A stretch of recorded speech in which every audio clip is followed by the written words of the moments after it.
Bom, vamos falar agora de integrais complexas, começando com o caso mais simples, que é quando eu tenho uma função complexa, ou seja, os valores dela são complexos, mas a variável é real. Mais especificamente, eu tenho uma função que pega valores reais, representados por uma variável t, no intervalo AB, e retorna valores complexos. Então, a função, o valor dela vai ter uma parte real e uma parte imaginária. E, por definição, a integral dessa função no intervalo AB vai ser simplesmente pegar a parte real dela, integrar, pega a parte imaginária, integra, e aí junta no número complexo, vai ser o resultado desse, mais i vezes o resultado daquele. Vamos ver um exemplo e fica mais claro. Então eu tenho essa função aqui, então t é real, e para cada t ela dá o valor 2 mais i t menos 1. Eu quero integrar essa função no intervalo de 1 até 2. Então, só seguir a definição. Vou pegar a parte real, integrar ela de 1 a 2. Pega a parte imaginária, integra de 1 a 2, faz as contas. Essa primeira integral vai dar 2, essa segunda vai dar 1 meio. Então, resposta 2 mais meio i. Simplesmente isso. Integra a parte real, integra a parte imaginária separadamente. E depois junta num número complexo. Bom, isso aí vai ter basicamente as mesmas propriedades que vocês já estão acostumados com integrais reais. Então, a integral de uma soma ou de uma subtração vai ser a soma ou subtração das integrais. Se você tiver uma constante multiplicando a função, você pode passar para fora. O módulo da integral vai ser menor ou igual que a integral do módulo. Então, propriedades bem parecidas com as de integrais de funções reais. Okay? Dei uma lidinha aqui na demonstração, só da letra C, que é um truquezinho bonitinho para provar isso aí. Bom, as integrais que vão ser mais interessantes vão ser integrais em que a variável seja complexa também. Só que aí vão ser integrais que você vai precisar especificar, ao invés de especificar um intervalo, como no caso de variável real, você vai integrar num caminho ao longo do plano complexo. Então vamos falar um pouquinho sobre caminhos, curvas no plano complexo. Bom, por definição, um caminho no plano complexo vai ser tipo uma curva, em que você vai ter um ponto que você pode pensar que ele está variando com o tempo. À medida que passa o tempo, ele vai percorrendo um certo caminho no plano complexo, começando num certo ponto inicial e terminando num ponto final. Ok? Uma curva assim, um caminho assim, pode ser descrito como uma função gama de t, que vai ser um x de t mais y de t. Que basicamente, se você tem um ponto variando, o x e o y dele vão variar com o tempo. Então, você pode escrever como x de t mais y de t. Okay? Aqui o livro do Joseph gosta de chamar isso aí de um gama de t. Eu gosto mais de pensar nisso aí simplesmente como um z de t igual a x mais y de t. Okay? Porque é literalmente um z, um número complexo que está variando em função de uma variável real t, um tempo t. Okay? E aí uma função desse tipo você chama de caminho. Quando o ponto inicial, que é o gama de A, foi igual ao ponto final, gama de B, a gente diz que é o caminho fechado. Então, basicamente, se uma curva começa e termina no mesmo ponto, aí isso aí é um caminho fechado. Em geral, a gente mistura as palavras caminho, curva, contorno, arco, mas às vezes é bom distinguir entre caminho, que é a função, que à medida que o t varia, vai dando vários pontos ao longo desse caminho, percorrendo o caminho, e a curva, que seria a imagem da função. Ok? Então a curva seria realmente esse objeto geométrico aqui. Já o gama seria uma função que para cada t vai me dizer onde que eu estou ao longo dessa curva aqui, naquele instante. Então a curva é a imagem da função, e a gente também diz que a função é uma parametrização daquela curva. Okay? Uma maneira que você pode pensar isso aí é que a curva é tipo um caminho, uma estrada, E a função te dá uma maneira de percorrer aquela estrada. Você pode percorrer aquela estrada mais rápido, mais devagar, indo, parando, voltando. Tá, okay? Então são diferentes parametrizações de um mesmo caminho, de uma mesma estrada. Diferentes maneiras de percorrer aquela estrada. Okay? E, obviamente, uma mesma estrada você tem infinitas maneiras de percorrer ela. Então uma mesma curva tem infinitas parametrizações diferentes. Ou seja, diferentes funções cuja imagem vai ser aquela mesma curva.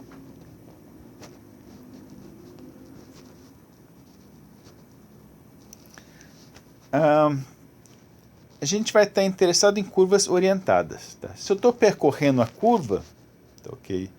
Se você pensar no parâmetro t como um tempo, tem um tempo inicial e tempo final. Então vai ter um ponto inicial, onde eu começo, e um ponto final. Tá, okay? Isso aí dá uma orientação da curva. Eu estou indo desse ponto para aquele ponto. Às vezes você vai querer inverter a orientação, e do ponto final agora para o ponto inicial. Então seria uma outra parametrização da mesma curva, só que a gente diz que é a curva inversa, que é curva com sentido oposto.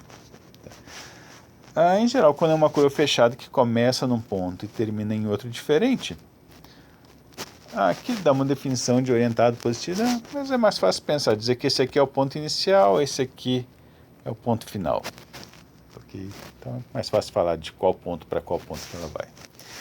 Quando você tem uma curva fechada, que começa e termina no mesmo ponto, aí tem um conceito de orientação que é mais relevante, que é você pode ou percorrer essa curva no sentido anti-horário ou no sentido horário.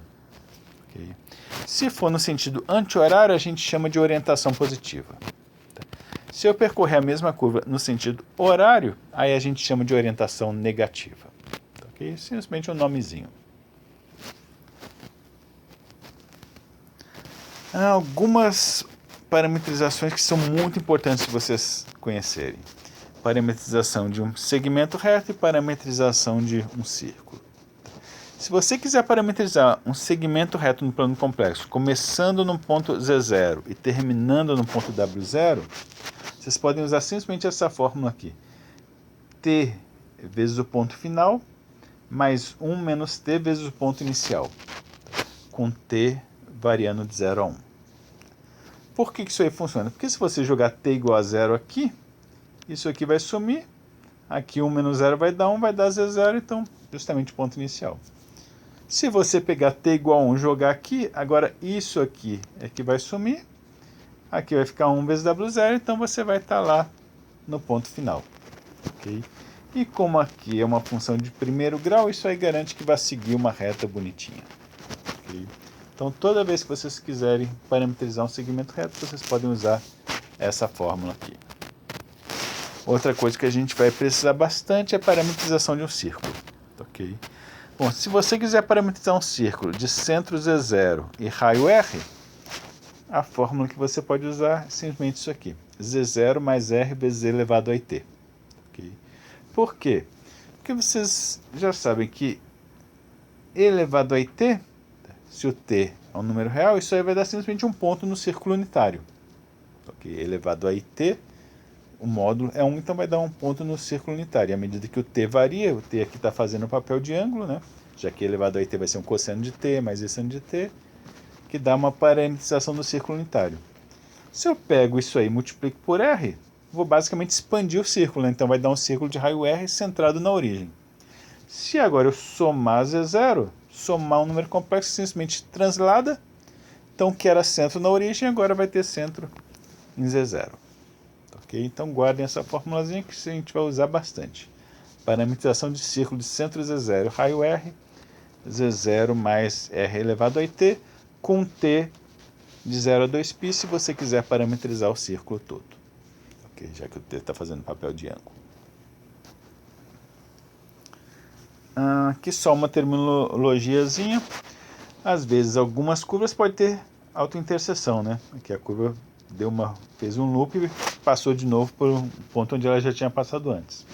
Curvas que têm autointersecção são não simples. Uma curva simples vai ser uma curva que não tem autointerseção.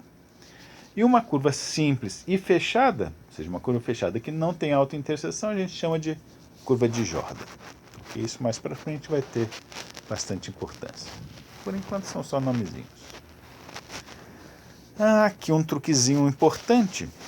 Se você tiver uma certa parametrização de uma curva, então tá aqui tem uma curva começando aqui num ponto gama de A, terminando no ponto gama de B e parametrizada por um gama de T. Ok? Então ela está indo daqui para lá. Às vezes a gente vai estar interessado em inverter o sentido da curva. Então, ao invés de percorrer daqui para lá, eu vou querer percorrer de lá para cá. Ok? Uma maneira fácil de fazer isso, de fazer essa mudança de parametrização, é isso aqui. Tá? A mesma curva com a parametrização inversa, às vezes é denotada assim, gama menos 1, significa a curva inversa, caminho inverso, sentido inverso. Ela pode ser obtida simplesmente pegando a curva original, gama, e onde tinha a variável t, você troca por a mais b menos t, onde a e b são o tempo inicial e final. Okay? Por que isso aí funciona? Porque se eu pegar o a inicial, o tempo inicial a, e jogar aqui no lugar de t, vai ficar o quê? Vai cortar a com a, vai dar o gama de b. Ok? Então, o gama inverso de a acaba sendo gama de b, ou seja, a curva gama menos 1 no tempo inicial era o tempo final da outra. E vice-versa, se você pegar o tempo final e jogar aqui no lugar de b, de t, corta aqui vai dar o gama de a. Então, gama inverso no tempo final b é o que era o gama no tempo inicial a. Ok? Então, basicamente, troca o que era ponto final em uma, vira ponto inicial da outra e vice-versa. Ok? Então, simplesmente um truquezinho. Quer trocar o sentido da curva, simplesmente faz isso. Troca, olha o ponto inicial, o tempo inicial e o tempo final, soma, subtrai t e substitui isso aí em todo lugar da função que tivesse t. Aqui tem umas definições que não vão interessar muito. Aqui, definição de reparametrização. Reparametrização é só achar uma outra função que percorra a mesma curva. Okay? Como eu falei, uma mesma curva tem infinitas parametrizações. Só que aqui ele vai obter essa reparametrização simplesmente compondo aquela curva gama que é de intervalo AB em C com uma outra curva, uma outra função real que mapeie um outro intervalo CD no intervalo AB, que seja crescente, monótono e sobrejetora. Isso é só para garantir que continue indo, percorrendo a curva toda e no mesmo sentido de antes. Okay? Não precisam esquentar muito a cabeça com isso aí não. No final vocês vão ver que é bem intuitivo. Aqui tem mais algumas definições técnicas, que você vai querer caminhos que sejam diferenciáveis, ou seja, que a derivada exista, você vai querer em geral que a derivada não seja zero, porque tem uns probleminhas técnicos, às vezes pontos que a derivada faz zero, você pode dar uma paradinha na curva, e aí isso aí pode acontecer num bico, e às vezes você não quer que isso aconteça, mas não precisa esquentar muito a cabeça com esses detalhes técnicos. Tá? A gente não vai estar interessado nesse tipo de problema. Aqui, calcular o comprimento de um caminho. Isso aqui, na verdade, vocês já devem ter visto em outros cálculos. Se eu tenho uma curva no plano real, não pensa nem como plano complexo, plano real mesmo, descrita por uma função gama de t, okay? O comprimento de uma curva é dado por, vocês já devem ter visto que é dado por isso aqui, raiz quadrada de x' ao quadrado mais y' ao quadrado. Okay? Que é a mesma coisa que calcular o módulo de gama', se você pensar no gama de t como um x de t mais y de t. O gama', então, vai ser x' mais y', que a gente já viu que para derivar, você pode derivar em relação a t, você pode simplesmente derivar a parte real e parte imaginária, e aí tirar o módulo disso aqui. Já sabe que a raiz quadrada disso aqui ao quadrado, mais isso aqui ao quadrado, então vai dar justamente aquilo ali. Ok?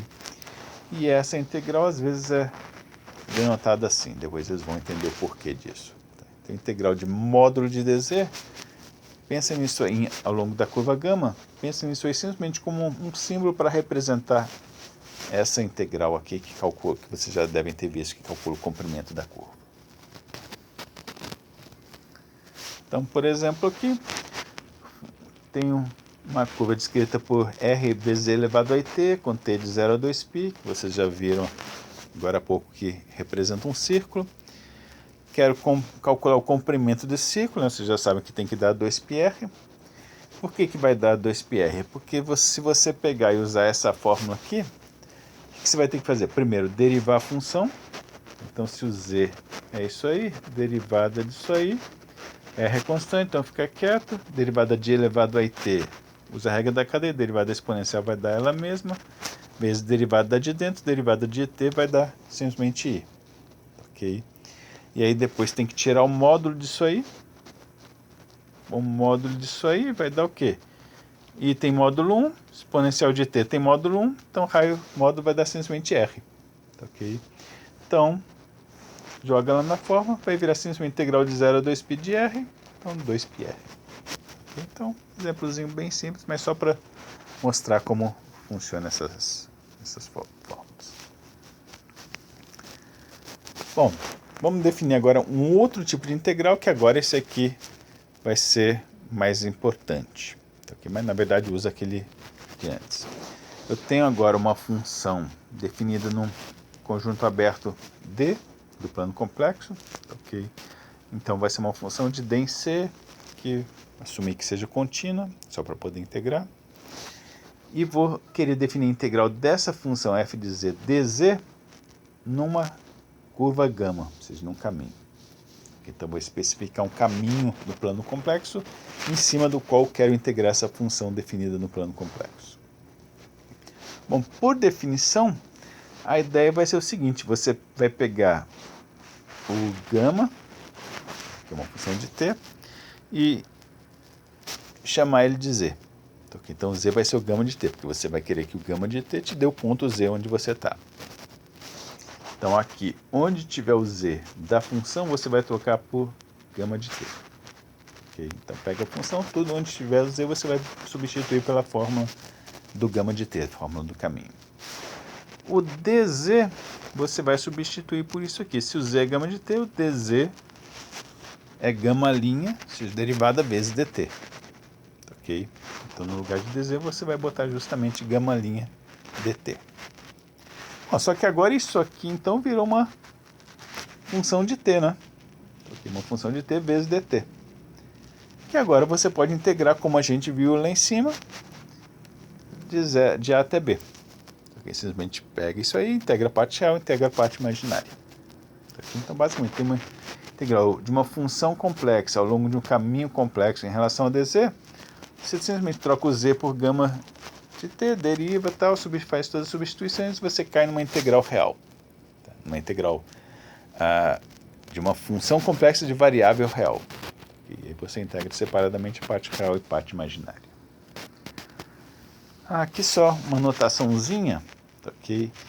Às vezes, quando a gente estiver integrando uma curva que seja fechada, a gente vai usar esse símbolo aqui, o símbolo da integral, só que com essa bolinha aqui no meio, ok? Essa bolinha não tem nenhum grande significado, não altera o significado da integral, o modo de calcular, não altera nada. Então, é só uma maneira de ressaltar o fato de que a curva é fechada. Okay? Em algumas situações isso aí vai ser importante, lembrar que a curva é fechada, então, para lembrar que a curva é fechada, simplesmente bota essa bolinha no meio do símbolo da integral. Mas não altera em nada o cálculo. Bom, vamos ver um exemplo. Aliás, antes de fazer um exemplo, só duas observaçõezinhas. Bom, aqui, ok, a gente definiu a integral usando um certo caminho, uma função de um intervalo AB no plano complexo que vai dar uma certa curva. Se você pegar uma outra parametrização da mesma curva e que vá no mesmo sentido, ok, dá para mostrar, simplesmente usando a regra da cadeia, né, que vai dar o mesmo resultado da integral. Okay? Então a integral só depende da função e do caminho e do sentido em que você vai percorrer o caminho. A maneira específica de percorrer o caminho, a parametrização específica que você vai usar, não vai afetar em nada o resultado. Então você vai poder sempre escolher a parametrização que for mais fácil. E outra coisa que você talvez possa estar se perguntando, o que essa integral aqui representa? Então, porque vocês já estão acostumados que integrais em cálculo real tem sempre algum significado, né? Às vezes da área embaixo da curva, às vezes volume, às vezes comprimento de curva, tem sempre algum significado geométrico, uma coisa assim. Nesse caso aqui não tem. Só que essas integrais complexas não tem nenhuma interpretação intuitiva, geométrica, óbvia. Okay? Elas só são importantes porque elas são úteis como ferramentas para calcular outras coisas, para obter outros resultados. Agora, integral em si não tem nenhum significado muito interessante. Okay? O resultado dela não tem nenhuma interpretação óbvia. Bom, vamos ver como calcular. Okay? Então, digamos que eu quero calcular essa integral aqui. Integral de z ao quadrado, dt. Aliás, aqui... Deixa eu ver se... O que ele está fazendo? Aqui está errado. Aqui é para ser integral de z ao quadrado dz. Ok. Isso aí é um detalhezinho. Ops. Isso aí é um detalhezinho importante de observar. Se for integral em relação a dt, é aquele primeiro tipo de integral que a gente viu lá em cima, tá? Que é para quando é uma função com variável real. Uma função com variável complexa, tipo z ao quadrado, você vai querer integrar em relação a dz. Okay. Ops.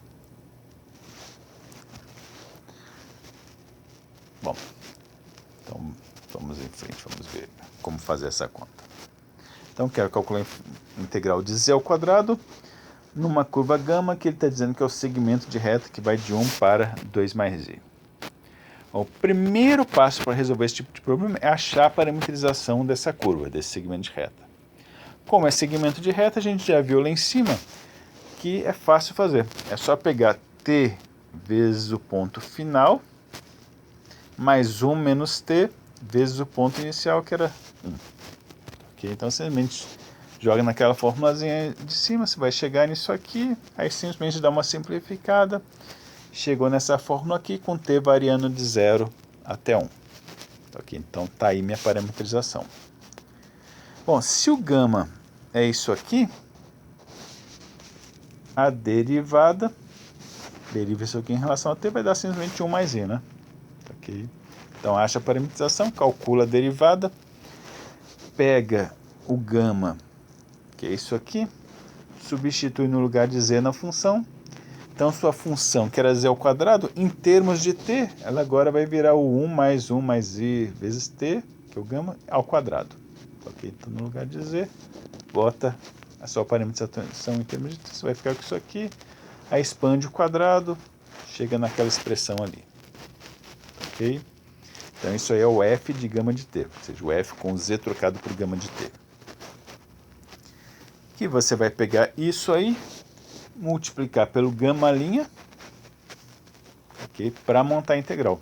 Então, a integral vai ser o f de gama de t que você calculou ali em cima, vezes a derivada que você já calculou, integrado do ponto inicial até o ponto final, que como a parametrização é de 0 a 1, então 0 até 1. Aí agora é só fazer a conta, joga tudo lá dentro, ele já passou 1 mais i que é constante para fora, aí aqui foi só questão de... você pode separar parte real ou parte imaginária, então simplesmente aqui, isso aqui é tudo constante, ok? Então continua valendo aquelas mesmas propriedades. Integral de constante você deixa constante quieta, integra só a função, então integral de 1 vai virar t, integral de t vai virar um t ao quadrado sobre 2, que vai cancelar com aquele 2 ali, integral do t ao quadrado vai dar t ao cubo sobre 3, okay? Então simplesmente deixa as constantes complexas quietas e integra só a função. Okay. Substitui depois t por 0 e 1, substitui t igual a 1, depois substitui igual a 0, subtrai, né? Faz a conta, você chega no resultado. Ok? Então, não tem muito segredo, é só usar a mesma definição. E depois sair integrando o t. O que significa esse resultado aqui? Como eu falei, não significa nada de muito relevante. Okay? Mas não é por isso que vocês não devam dar importância para essas integrais. Tá? Elas vão ser muito úteis, só que mais lá para frente. Por enquanto não tem realmente nenhum grande significado. Não dá para interpretar isso aí como nada. Aqui tem algumas propriedadezinhas. De novo, integral de uma soma ou subtração vai virar soma ou subtração das integrais. Se tiver uma constante dentro, multiplicando, pode passar para fora. Se você tiver um caminho formado por dois caminhos, tá? Tipo aqui eu tenho um caminho gama 1, que vai daqui para lá, naquele ponto final, e tem um outro caminho gama 2 que começa no ponto final daquele e termina em algum outro ponto. A integral nesse caminho total, formado pela união dos dois, vira simplesmente a integral em gama 1 mais a integral no segundo pedaço. E outra propriedade, se você inverter a orientação, tá, integrar uma função f de z no caminho gama inverso, dá exatamente igual a integral de f na orientação original, só que com o sinal trocado. Okay? Bem parecido com o que acontecia no caso real, na integral de a até b, integral de b até a, mudava o sinal. Aqui é parecido, você muda o sinal muda a orientação da curva, muda o sinal da integral. Bom, outro exemplo. Quero calcular a função RE de z, ou seja, a parte real de z, em relação a dz, numa curva gama, que é o quadrado unitário orientado no sentido anti-horário. Então, esse quadrado aqui, de lado 1. Bom, não dá para achar uma única parametrização desse quadrado, porque eles são 4 segmentos de reta. Então, a ideia vai ser, para integrar nele tudo, você vai integrar nesses 4 segmentos separadamente e depois somar tudo. Okay?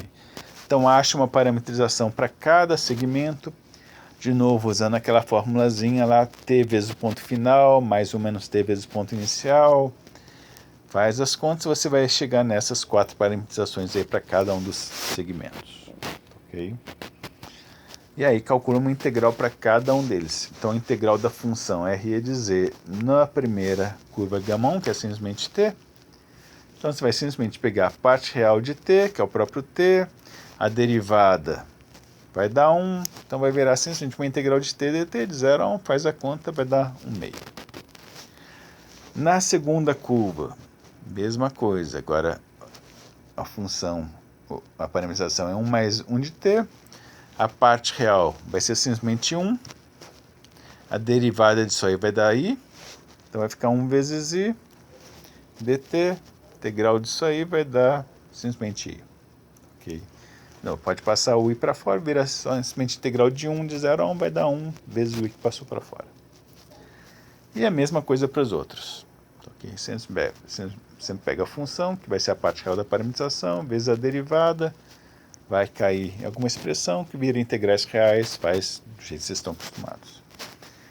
Calculou a integral em cada pedaço, aí depois só soma, você chega na resposta, que de novo não esquentem a cabeça o que significa essa resposta, porque, como eu falei, não tem nenhuma interpretação óbvia. Aqui, outro exemplo. Quero calcular a integral da função conjugado de z no semicírculo de raio 1, centrado na origem e contido no semiplano de parte imaginária maior ou igual a zero, ou seja, y maior ou igual a zero, de 1 para menos 1. Okay? Então, basicamente, ele está querendo integrar nesse arco aqui de círculo. Okay? Bom, então pega uma parametrização desse círculo.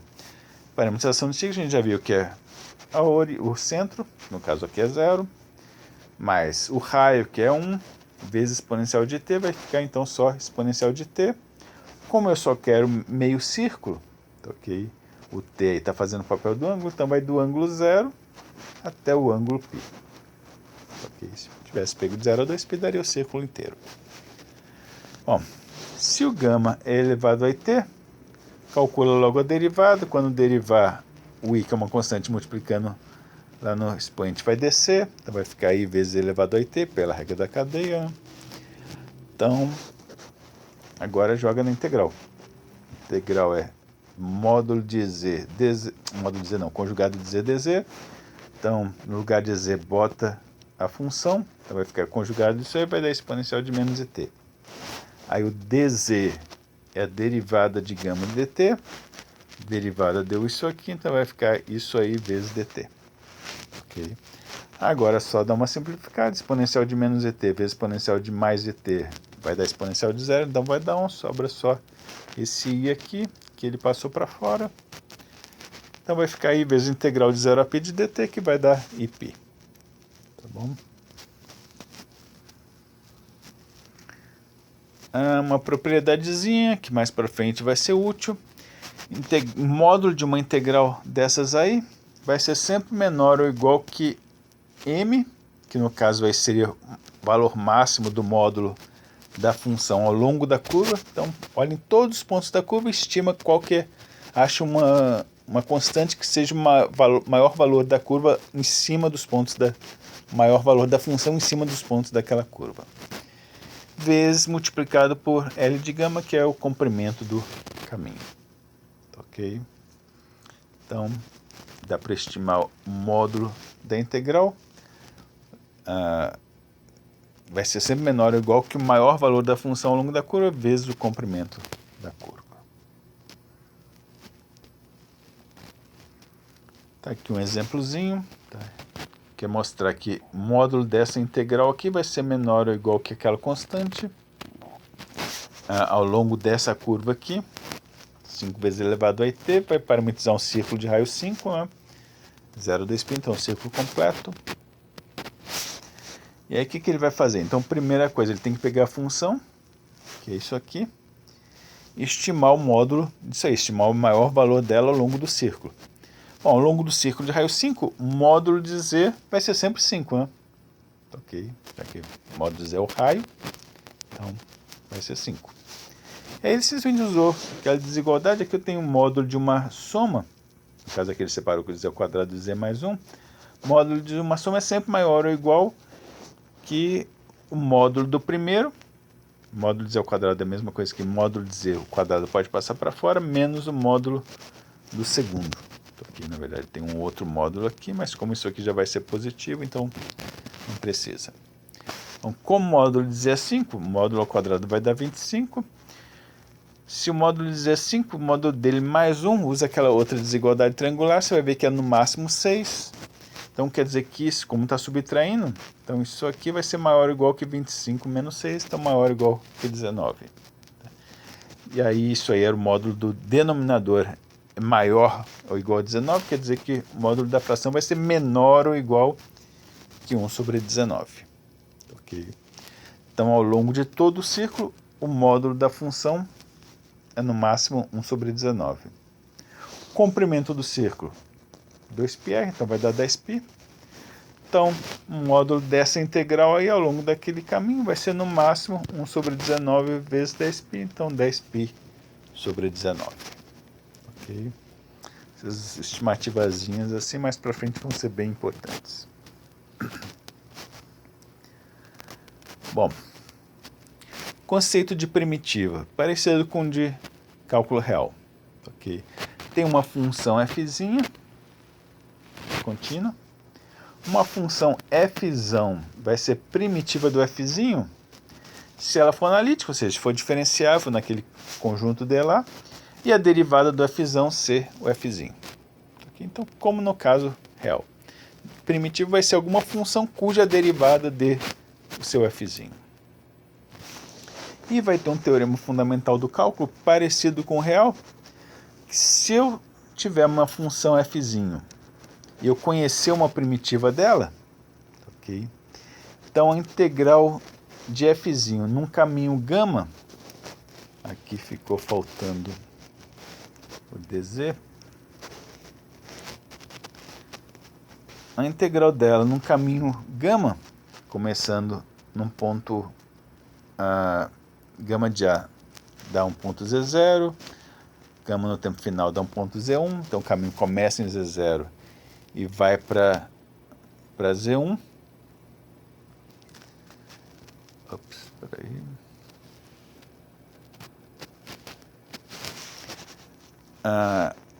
Então tem uma curva começando num ponto Z0, terminando num ponto Z1. A integral da função ao longo desse caminho, se você conhecer uma primitiva dela, vai ser simplesmente a primitiva calculada no ponto final menos primitiva no ponto inicial. Ok?